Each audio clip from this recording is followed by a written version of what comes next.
El deseado de todas las gentes, capítulo 12, la tentación. Este capítulo está basado en Mateo 4, del 1 al 11, Marcos 1, 12 y 13, Lucas 4, 1 al 13. Y Jesús, lleno del Espíritu Santo, volvió del Jordán y fue llevado por el Espíritu al desierto. Las palabras de Marcos son aún más significativas. Él dice, y luego el Espíritu le impele al desierto, y estuvo allí en el desierto 40 días, y era tentado de Satanás, y estaba con las fieras, y no comió cosa en aquellos días. Cuando Jesús fue llevado al desierto para ser tentado, fue llevado por el Espíritu de Dios. Él no invitó a la tentación. Fue al desierto para estar solo, para contemplar su misión y su obra. Por el ayuno y la oración, debía fortalecerse para andar en la senda manchada de sangre que iba a recorrer. Pero Satanás sabía que el Salvador había ido al desierto y pensó que esa era la mejor ocasión para atacarle. Grandes eran para el mundo los resultados que estaban en juego en el conflicto entre el príncipe de la luz y el caudillo del reino de las tinieblas. Después de inducir al hombre a pecar, Satanás reclamó la tierra como suya y se llamó príncipe de este mundo, habiendo hecho conformar a su propia naturaleza al padre y a la madre de nuestra especie. Pensó establecer aquí su imperio. Declaró que el hombre le había elegido como soberano suyo. Mediante su dominio de los hombres, dominaba el mundo. Cristo había venido para desmentir la pretensión de Satanás. Como hijo del hombre, Cristo iba a permanecer leal a Dios. Así se demostraría que Satanás no había obtenido completo dominio de la especie humana y que su pretensión al reino del mundo era falsa. Todos los que deseasen liberación de su poder podrían ser librados. El dominio que Adán había perdido por causa del pecado sería recuperado.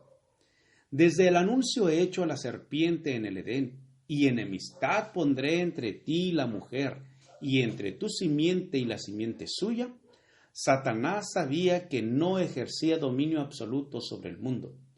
Veía en los hombres la obra de un poder que resistía a su autoridad.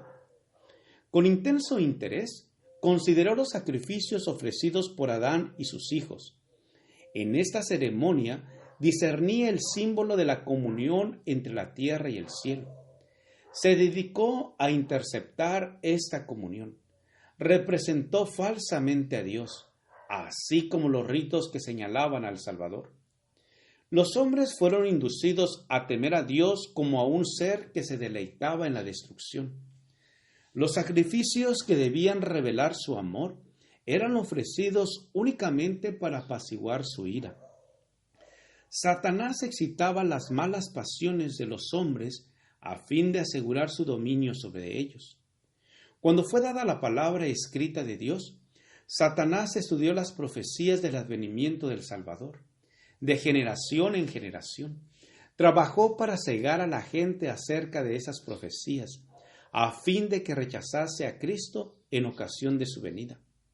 Al nacer Jesús, Satanás supo que había venido un ser comisionado divinamente para disputarle su dominio. Tembló al oír el mensaje del ángel que atestiguaba la autoridad del rey recién nacido. Satanás conocía muy bien la posición que Cristo había ocupado en el cielo. Como amado del Padre, el hecho de que el Hijo de Dios viniese a esta tierra como hombre le llenaba de asombro y aprensión. No podía sondear el misterio de ese gran sacrificio. Su alma egoísta no podía comprender tal amor por la familia engañada. La gloria y la paz del cielo y el gozo de la comunión con Dios eran débilmente comprendidos por los hombres, pero eran bien conocidos para Lucifer, el querubín cubridor. Puesto que había perdido el cielo, estaba resuelto a vengarse haciendo participar a otros de su caída. Esto lo lograría induciéndolos a menospreciar las cosas celestiales y poner sus afectos en las terrenales. No sin obstáculos, iba el generalísimo del cielo a ganar las almas de los hombres para su reino. Desde su infancia en Belén, fue continuamente asaltado por el maligno. La imagen de Dios se manifiesta en Cristo, y en los concilios de Satanás se había resuelto vencerle. Ningún ser humano había venido al mundo y escapado al poder del engañador. Las fuerzas de la confederación del mal asediaban su senda para entablar guerra con él, y si era posible, prevalecer contra él. En ocasión del bautismo del Salvador, Satanás se hallaba entre los testigos. Vio la gloria del Padre que descansaba sobre su Hijo. Oyó la voz de Jehová atestiguar la divinidad de Jesús. Desde el pecado de Adán, la especie humana había estado privada de la comunión directa con Dios. El trato con el cielo y la tierra se había realizado por medio de Cristo.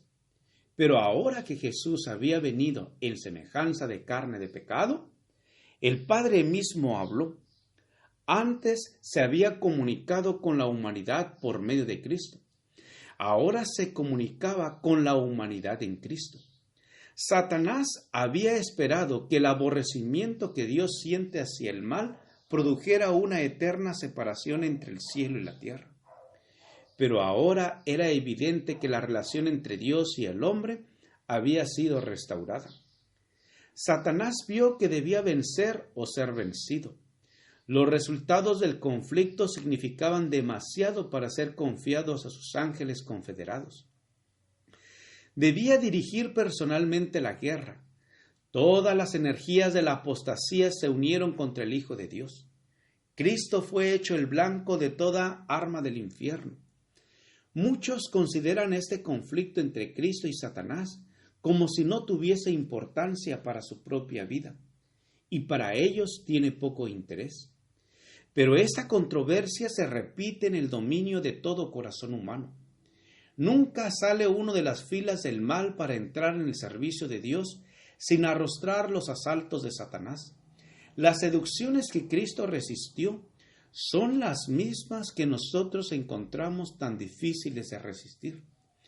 Le fueron infligidas en un grado tanto mayor cuanto más elevado es su carácter que el nuestro. Llevando sobre sí el terrible peso de los pecados del mundo, Cristo resistió la prueba del apetito, del amor al mundo y del amor a la ostentación que conduce a la presunción. Estas fueron las tentaciones que vencieron a Adán y a Eva, y que tan fácilmente nos vencen a nosotros. Gracias por escuchar este audio. Te invito a escuchar la siguiente parte. Jehová te bendiga y te guarde. Con aprecio, Pastor Juan Manuel Flores Espinosa.